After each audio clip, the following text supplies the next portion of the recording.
Olá pessoal, boa tarde, bom dia, não sei o horário que vocês estão assistindo esse vídeo e quero dizer que é a quarta vez que eu tô tentando gravar esse vídeo aqui, vamos ver se agora vai. Nas outras vezes tocou o alarme aqui e parou a gravação, enfim, eu não sei emendar uma gravação na outra, né? Então ia ficar sem final. Aí eu resolvi refazer pela quarta vez, vamos ver se dá certo agora. O meu canal, eu vou falar sobre desenvolvimento pessoal, sobre autoconhecimento, sobre entretenimento, viagens, passeios, coisas cotidianas da nossa vida, enfim, espero que agregue alguma coisa na vida de vocês, tá bem? Eu sou uma pessoa que eu gosto muito de ler, né? Confesso que antigamente eu lia muito mais, eu era muito mais apaixonada pela leitura. Hoje eu estou tentando resgatar um pouco dessa paixão pelos livros, né? E estou voltando novamente ao hábito da leitura. Já tem quase 2 anos que eu comprei um livro e esse livro eu tô lendo agora, né? Não li 2 anos atrás, mas comecei a ler recentemente. E o nome do livro é Liberte-se de Relações Tóxicas, da doutora Stephanie Moulton Sarkis. A capa do livro é esse, ok? E eu gostaria de ler para vocês aqui um trechinho, sabe? Uma página 32 e 33 desse livro aqui. Pergunte a si própria se essa pessoa já lhe fez alguma destas coisas. Abuso físico, beliscá-la, fazer-lhe ataques exagerados de cócegas, impedi-la de sair ou fugir de algum sítio, morder-lhe ou cuspir-lhe, bater-lhe, dar pontapés, murros ou bofetadas, deixá-la perdida no meio de nenhures, empurrá-la para fora de um veículo, ou recusar-se a levá-la de volta para casa. Abuso sexual, ridicularizar o seu corpo ou o seu desempenho pessoal, fazê-la merecer ter relações sexuais, castigá-la, recusando ter relações sexuais contigo, ter relações sexuais consigo quando estiver a dormir ou inconsciente, obrigá-la a praticar atos sexuais, violação. Abuso financeiro e econômico, dar-lhe uma pensão, recusar-se a incluir ou a retirar o seu nome de documentos financeiros, recusar-se a comprar alimentos ou vestuário, recusar-se a dar-lhe dinheiro para castigar, obrigá-la a entregar-lhe os seus rendimentos, obrigá-la a prostituir-se, obrigá-la a despedir-se do seu emprego, ameaçá-la de dizer ao seu empregador que é instável, recusar-se a dar-lhe acesso a transportes. Abuso verbal, insultá-la, gritar, dizer-lhe que as suas roupas são demasiado ousadas, criticá-la na presença de outras pessoas, rebaixá-la diante dos seus filhos. Abuso emocional e psicológico, isolá-la da sua família e dos seus amigos, virá-la contra outras pessoas, dizendo que elas disseram coisas desagradáveis a seu respeito. Triangulação. Culpa e envergonhá-la quando a leitora dá sinais de independência. Questionar as suas capacidades parentais. Ameaçar tirar-lhe os seus filhos. Fazê-la sentir vergonha de revelar os abusos. Fazer comparações desagradáveis entre pessoas e entre si e outras pessoas. Fazê-la questionar-se sobre a sua realidade. Bom, bem interessante, né? Fala sobre vários tipos de abuso, né? Abuso físico, verbal, sexual, financeiro, parental também, né? Eu acho que, não sei se algum de vocês, né, já passaram por algum tipo de abuso desses, mas eu já passei, né? Já passei e realmente é bem complicado. Eu estava numa fase bem triste da minha vida, eu tinha sido diagnosticada com uma doença aí terrível, né? E, bom, achei que eu ia morrer. E aí, nesse inteirinho, um pouquinho antes de descobrir essa doença, eu acabei me envolvendo com um rapaz, a gente começou a namorar, e aí depois veio os sinais, né? E né, não quero, não vou falar o nome dele aqui, é claro, né? Mas foi uma pessoa que fez coisas ruins, assim, pra mim. Ele não me batia, não gritava comigo, né? Ele não me xingava, mas ele me deixava esperando, né? Eu ia para casa dele, tinha que descer numa estação de trem que para ele me pegar, né, de carro. Ele demorava 2, 3 horas para chegar nesse local. Ele mentia para mim. Teve uma vez que eu liguei para casa para ele, né? E aí ele não atendeu o celular, né? Aí eu liguei para casa dele e ele morava com a mãe. Aí eu perguntei, o fulano está? Dela, ele saiu com o primo dele. E o primo dele tem banda de pagode, né? Tem grupo de pagode. Aí eu, espertinho, né? Aí passou umas 3, 4 horas, aí ele respondeu a mensagem dizendo que tinha acabado de acordar. Sendo que ele tinha ido lá na roda de samba. Que mais? Ele não gostava de trabalhar, ficava 3 meses no trabalho, saía. Aí teve uma fase da vida que ele ficou bastante tempo desempregado e eu muito prestativa, muito mãezona, né? Arrumei um trabalho para ele. Aí ele começou a melhorar um pouco a situação financeira dele, ele já começou a ficar um pouco estranho comigo.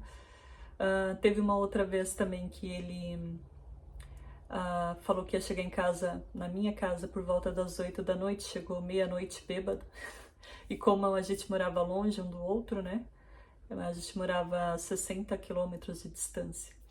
Então eu acabei recebendo ele em casa. Então também teve quando é normal, quando a gente se envolve, a gente se relaciona com alguém, a gente mostrar as nossas vulnerabilidades, né? E aí quando tinha uma briga, ele acabava jogando na minha cara, sabe? Coisas muito íntimas, coisas muito pessoais, da minha personalidade mesmo, né? E isso era muito mal. E lembrando que eu estava doente, tá? Então foi muito difícil eu sair desse relacionamento pela questão da doença que eu tive. E medo, né? Medo mesmo de ficar sozinha. Ele mesmo dizia que se a gente se separasse, ninguém ia me querer, porque eu sou uma pessoa inflexível, eu sou uma pessoa assim, assado, e ninguém ia querer ficar comigo. E tinha a questão da doença também, que me deixou muito vulnerável, né? Muito enfraquecida, digamos assim, né? Mas enfim, passou. Teve uma outra situação que foi praticamente a gota d'água, né? Eu ia prestar concurso público na minha cidade e aí eu pedi para que ele me levasse, né? Ele era meu namorado, poxa. E nessa época aí eu tinha quebrado o meu pé, tava com uma tala no pé, sabe, a perna engessada, então não tinha como eu dirigir. E aí eu pedi para que ele me levasse até a prova. Aí ele foi reclamando e tal, e aí foi uma situação bem chata, né? Bem desagradável. Aí tinha uma outra prova na parte da tarde, nesse mesmo dia. E aí eu dispensei ele, falei, não, tudo bem, deixa que eu arrumo outra pessoa. Aí ele ficou bravo, né? Bom, mas enfim, assim, eu hoje vendo, né, de fora da situação, eu via que ele era uma pessoa que ele não queria que eu evoluísse, ele me diminuía, ele não me valorizava, ele duvidava da minha capacidade. Então, foi bastante triste, né? Você ficar um tempo com uma pessoa dessa forma. Eu fiquei em torno de 2 anos e meio, mais ou menos, com ele, né? Até que eu me libertei, né? E, como eu disse, essa questão do concurso público aí, ele não querer me levar, e eu tava com a perna engessada, com tala no pé, foi tipo a gota d'água para eu realmente enxergar quem que ele era, né? Então eu acabei rompendo, o concurso foi em meados de outubro, rompi com ele em janeiro, né? Aí depois de uma semana ele já tinha postado foto com uma outra pessoa, com uma outra mulher, né? Outra menina. Mas enfim, o que eu quero dizer é que às vezes a gente demora, né, muito tempo para sair de situações complicadas, de relacionamentos abusivos, né? Não precisa o cara te dar um tapa, a mulher te dar um tapa, não precisa xingar de qualquer tipo de nomes, sabe? Mas o tratamento que a pessoa te dá já é considerado abusivo, né? E por que que a gente aguenta tanto, né? Por que que a gente tem tanto esse medo de ficar sozinha? Porque a gente acha que a gente nunca vai se virar sozinho, porque a gente nunca acha que a gente é merecedor ou merecedora de ter alguém melhor. E aquele ditado que dizem na minha concepção, ele é muito certo, ele é muito correto, porque as pessoas elas dão sinais o tempo todo, né? Desde o início. Desde o início eu já vi algumas coisas ali que talvez não iam dar certo, né? Questão de horário, pontualidade, questão da responsabilidade. E por que insistir numa relação assim? O que eu quero dizer, assim, é que nós, né, eu tenho 44 anos, então nós, mais 30, mais 40, a gente não tem que perder tanto tempo com uma pessoa que a gente já vê desde o início que não vai dar certo, né? Seja por algum motivo ou outro, né? A gente tem que ter autorresponsabilidade, né? Quando às vezes a gente fala assim, o outro tem que ser empático comigo, tem que ser responsável por mim, né? Tem que ter responsabilidade afetiva. Mas isso não existe na minha concepção. A gente que tem que ser responsável pela gente mesmo, né? É a gente que está entregando a nossa vida, o nosso corpo, o nosso coração para uma pessoa que não vai nos valorizar. E então tem que partir da gente, ficarmos mais atentas se realmente vale a pena aquele relacionamento, aquela entrega, né? E escolher pessoas melhores. Não esperar chegar no limite para romper um relacionamento. Por que tanto medo de ficar só, não é verdade? E eu vejo pessoas assim passando por coisas, nossa, muito piores, né, do que eu passei, mulheres que são agredidas fisicamente em casa, né? Pessoas que perderam trabalho ou deixaram seus trabalhos para cuidar da casa, dos filhos, e o marido é muito abusivo, né? Faz aquele controle financeiro, né? De pagar uma pensãozinha ou não pagar por querer controlar, né, a outra pessoa, por querer manipular, pessoa que não agrega em nada, né? Então, o meu recado é para todas nós, inclusive para mim mesma, né? Não se demore. Não se demore em lugares que não te cabem mais.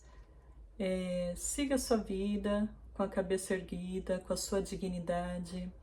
Eu sei que muitas vezes é difícil se refazer, em alguns casos tem a dependência financeira, né? Então, estuda direitinho, arruma um trabalho, estuda direitinho, que eu digo no sentido de arruma uma estratégia. Como é que você vai sair daquela situação, né? Quanto tempo? Mas saia. Mas seja decidida. Realmente, saia. Arruma um trabalho, arruma um lugar, um quarto para ficar. Leva seus filhos e tenha fé em Deus que dará tudo certo. O que não vale a pena é a gente se demorar em lugares que não nos cabem mais. Bom, esse é o recado de hoje, espero que vocês tenham gostado. Um beijo para vocês!